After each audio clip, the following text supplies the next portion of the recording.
may bibigay ako sa'yo. Pero kay mama ko mo ibibigay. Salamat, Mare.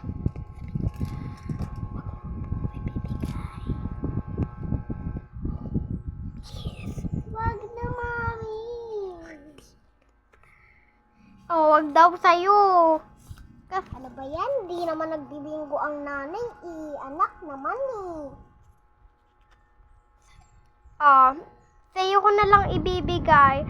Halatang halata naman na totoo yung sinasabi ng anak ko Ikaw yung kabingguhan ko.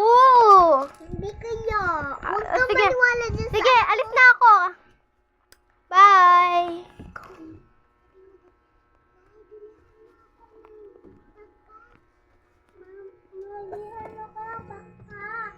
Sige na nga lang, amin yung pera mo.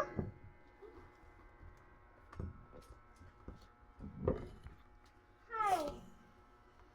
Ano, eto na? Magkano po dito nyo? 200. Ito yung bayad ko, saktong-sakto.